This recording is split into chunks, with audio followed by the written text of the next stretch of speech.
I was able to stack up 67,716 points for damage arc enemies in Old Town during close scrutiny on Buried City. This strategy also ended up getting me 57,987 points for the Damage Vaporizers trial. For my equipment, I brought in a hole cracker with 6 stacks of ammo, a Jupiter with 3 stacks of ammo, 10 wolf packs, a couple of healing items, a couple of shielding items, a Raider hatch key, a snap hook, a photoelectric cloak, and a couple of shields.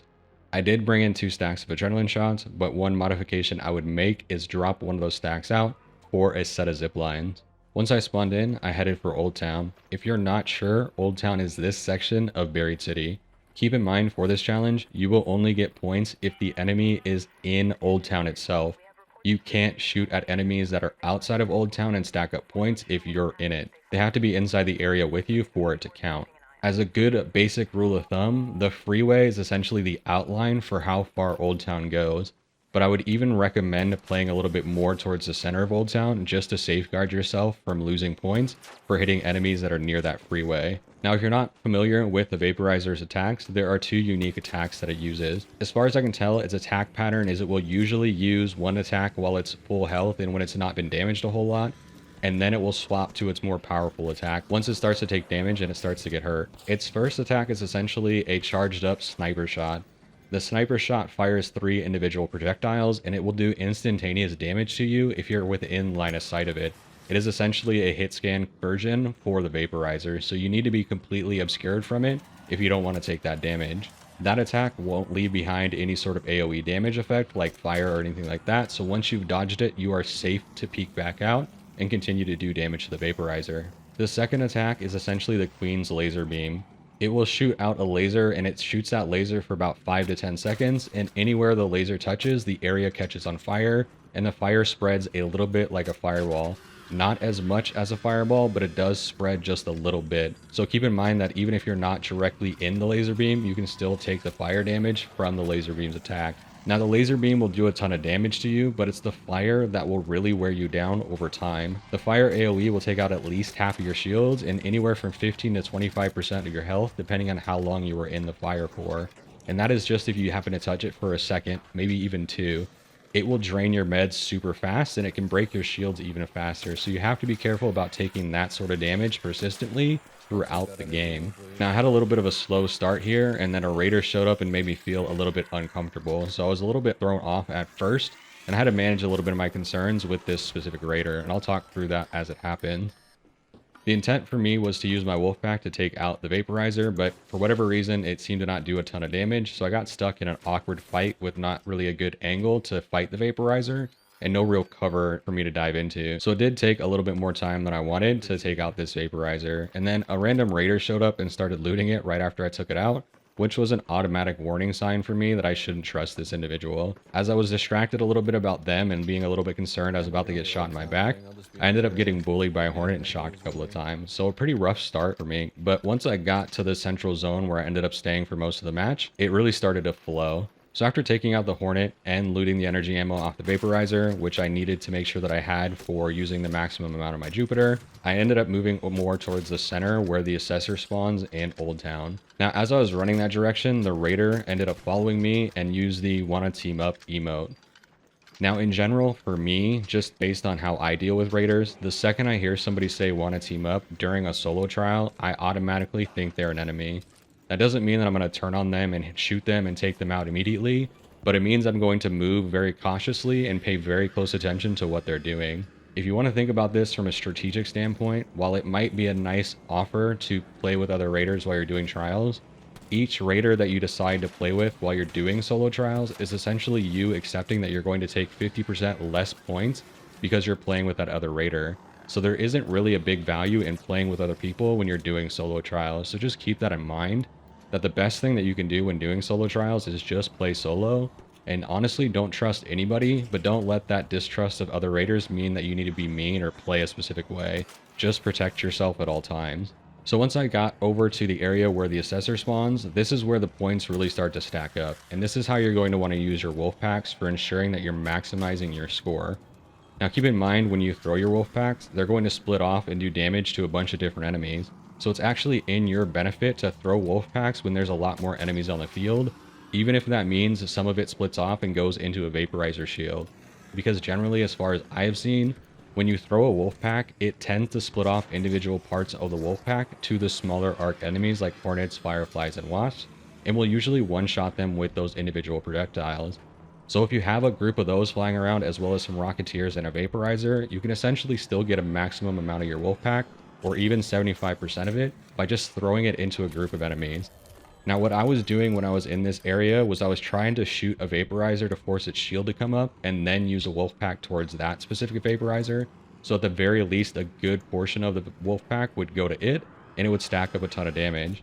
But I was very specific in not being reserved with my wolf packs here. I was throwing them like a frag grenade just every chance that I got, throwing them out into the open and letting them stack up tons of damage. And you'll see as I bring up my logbook, I stacked up a ton of points super quick by using the wolf packs in this way.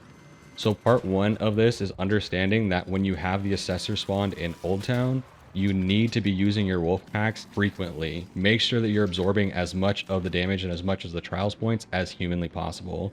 In terms of cover for what you want to do for dealing with the vaporizers and even the rocketeers, is I highly recommend finding buildings that have at least 2 entrances and exits, or 2 windows, whatever it is, 2 different angles that you can look from.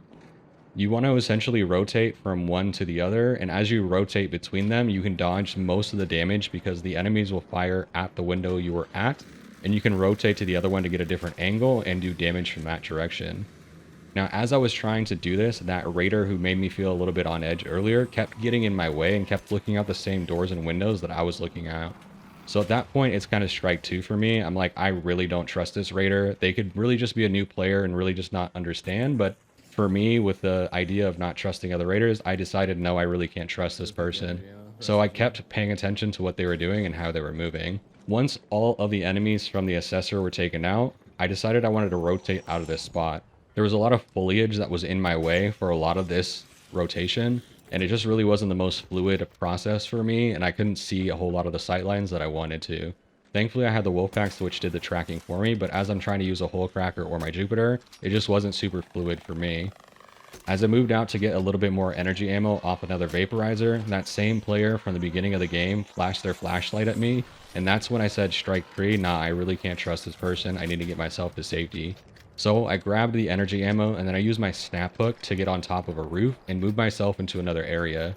Now at this point in my head, I decided if I see this raider again, if they show up to where I am, I'm going to take them out. Like, that was strike 3. I'm going to take myself to a safe place and I'm going to see what happens from there. And if they showed up at that point, I was taking them out 100%. I didn't care what that looked like. I was just going to do it because I didn't trust them at all. Thankfully, for the rest of the match, they were nowhere to be found, and I had a good run throughout the rest of this game. Now, once all of the assessor enemies are taken out, and you're dealing with just the map-based spawns, you got to keep in mind that you're not always going to have enemies in Old Town. But you can see a lot of the enemies from the rooftops of Old Town in other areas of the map. As far as I can tell, in terms of aggro priority, Vaporizers and Rocketeers will aggro to the player that is doing the most amount of damage to them. So I found a lot of success in having the enemies fly over to me, even if they were a super far away distance, by hitting them with my Jupiter a couple of times. Now, as you are rotating around and looking for different enemies to fight, don't be afraid to pick up the smaller arc enemies as you go. As an example, a Wasp will give you like 240 points, so taking out a couple of Wasps is really, really quick, and you can stack up a good amount of score that way. Additionally, the same for Hornets and Fireflies, they will give you a little bit more than that, and you can stack up a ton of points, plus they're just flying around the map kind of at all times. Not only that, but you also really just don't want to let a Hornet specifically roam for free, because it's going to find an angle and shock you at the worst possible time. So it took me a little bit to find where I wanted to set up, but I found this one rooftop that had a couple of entrances into the attic that I really, really liked. Now, to be honest with you, the angle from inside of the attic out to the other enemies wasn't really the best, but it was the fact that I had 2 separate entrances that I could use, as well as really good cover to get away from the damage that I liked for this specific location. When you're doing this trial, you don't have to use this attic. You can find another spot that's a little bit more fluid for you. In fact, I think even if I went down 1 floor from the attic, there was 2 open windows that I could have used to be just as effective. But once I found the attic and it was working for me, I didn't see a reason to really change out from that. Now, in terms of target priority and enemy priority, what you want to do is prioritize Vaporizers, and then Rocketeers, and then the smaller arc enemies. But if you can at all times be fighting a Vaporizer, that is the ideal scenario for you. Now, depending on how many wolf packs you used during the assessor part of the fight, you may have some left over. And at this point, what I would recommend is deciding when you want to use those wolf packs. My decision making was essentially, if I saw a bunch of other raiders joining in on a Vaporizer elimination and it was still at full health, that's when I would use a wolf pack to absorb all of that damage and get all of those trials points. But if I was just able to solo fight the Vaporizer with my Hullcracker or my Jupiter, I did that instead because it was better to save my wolf packs for kind of a special case than to just use them whenever I wanted to once I was just fighting the individual Vaporizers themselves. Now, in terms of your ability to stay in cover and be safe, you are protected in an attic like this or even in a building as long as you get far enough back into the space. And even then, Vaporizers are really good at finding angles though, so keep in mind that you're not always 100% safe even when you're inside and in cover. It will use its beam to create that AoE fire effect around the entire area, and you can catch yourself on fire really easily if you're not careful and not back a safe distance away from whatever opening it's firing into.